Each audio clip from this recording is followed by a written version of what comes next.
Bom dia, alunos do sétimo ano, aula de História, professor Carlos André, vamos lá, né? Essa aula é referente ao dia 20 de 7 de 2020, certo? Nós temos aqui um cronograma que a gente segue o livro de vocês, certo? E nesse cronograma de hoje, o que é que a gente vai ver? A gente vai ver a organização política do Reino do Congo. Se der tempo, a gente vai ver a metalurgia nas sociedades africanas. E se der tempo ainda, a gente vai ver o conceito de renascimento. Bom, por que a gente tem que estudar os povos da África? Porque dizem que a África é o berço da humanidade. É por isso que a gente está sempre se remontando a história do Congo.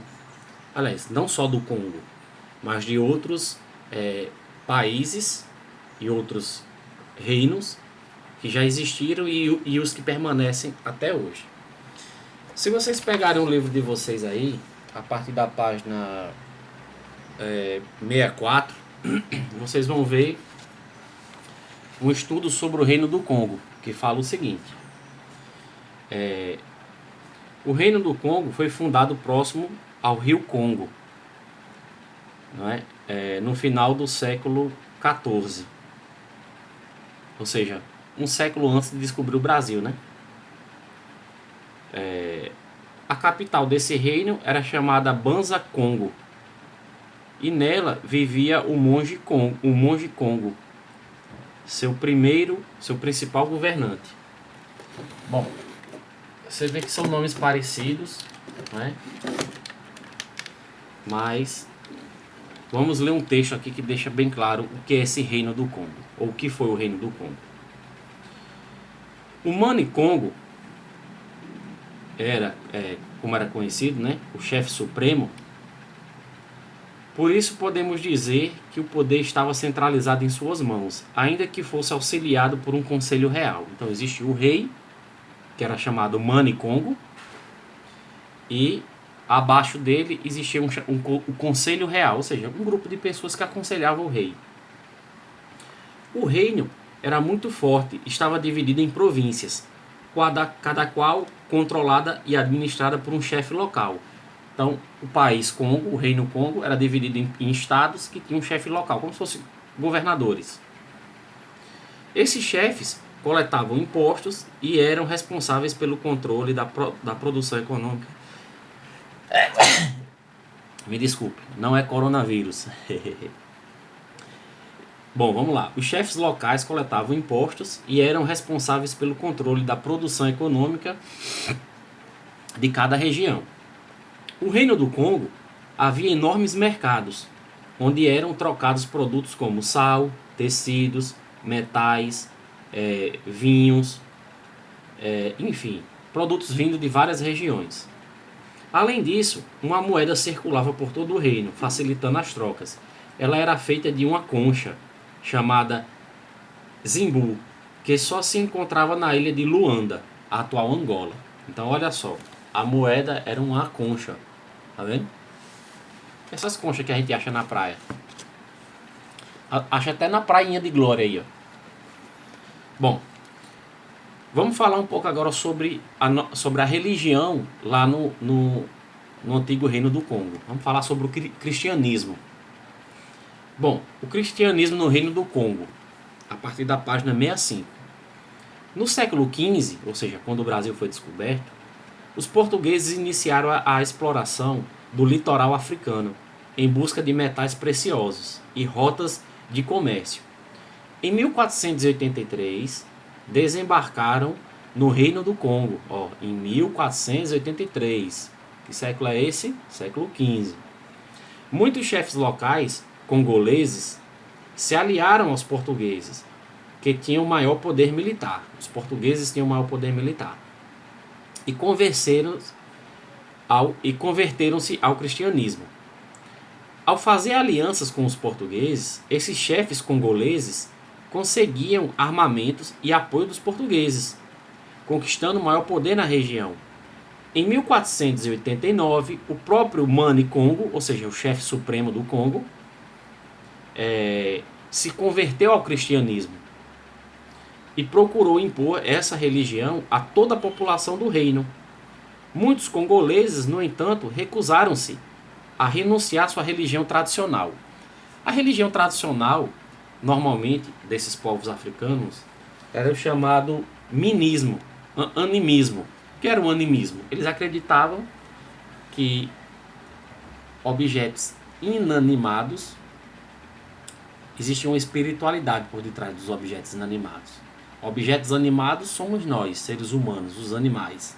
E inanimados pode ser qualquer coisa. Isso aqui é um objeto inanimado.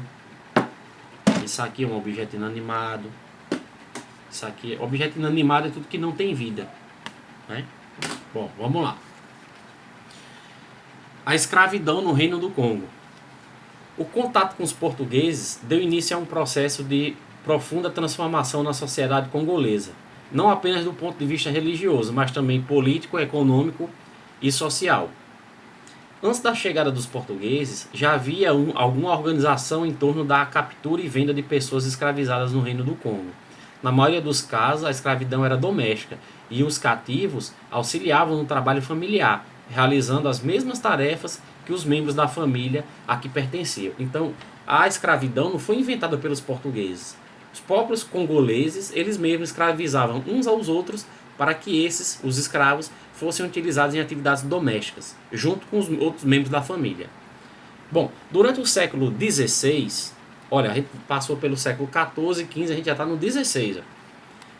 Durante o século XVI, a crescente demanda por mão de obra escrava das colônias portuguesas ampliou drasticamente o comércio de pessoas escravizadas no Reino do Congo, trazendo riqueza, poder e prestígio aos chefes locais. Em pouco tempo, a manutenção do poder do rei passou a depender de armas trazidas pelos portugueses, assim como os artigos de luxo, com os quais o rei costumava presentear os nobres congoleses, em troca de apoio.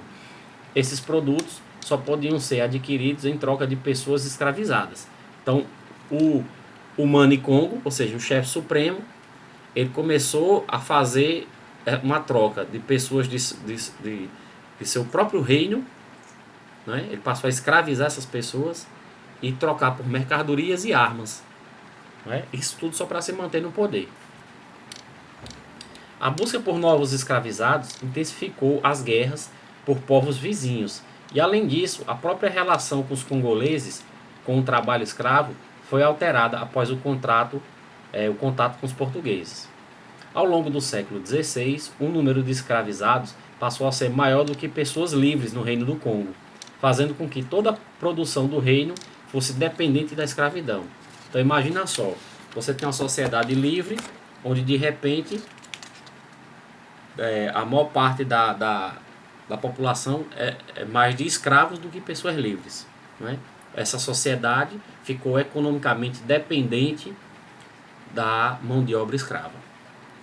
Isso vai gerar alguns problemas. Bom, vamos ver, esquecendo agora um pouco do Reino do Congo, a gente vai passar para um estudo da África no geral. A gente vai ver um pouquinho sobre a metalurgia, ou seja, o manejo dos metais na sociedade africana. A partir da página 66 do livro de vocês, 66 e 67, vocês vão ver esse tema, certo? Metalurgia nas sociedades africanas. Os seres humanos desenvolveram as primeiras técnicas de fundição. Fundição quer dizer manejar metal. Há cerca de 6.000 anos. O primeiro metal trabalhado foi o cobre, que podia ser extraído da natureza com certa facilidade. Posteriormente, adicionado ao cobre, outro metal, o estanho, foi possível produzir o bronze, uma liga metálica mais resistente do que o cobre. Da mesma maneira que outros povos, os africanos dominaram técnicas de fundição de metais. Acredita-se que no continente africano, a metalurgia do cobre e do bronze tenha sido desenvolvida inicialmente lá no Egito, por volta de 3.500 anos antes de Cristo. A metalurgia também se desenvolveu em várias outras regiões da África. Na região do Reino do Benin, por exemplo, a metalurgia já era utilizada por volta de 1.000 anos antes de Cristo. Bom, a metalurgia do ferro foi a que mais se proliferou na África, graças à relativa abundância desse metal, por ser mais duro e resistente do que o cobre e o bronze. Com o ferro, os africanos puderam fabricar ferramentas mais fortes, como machados, enxadas, foices, facões.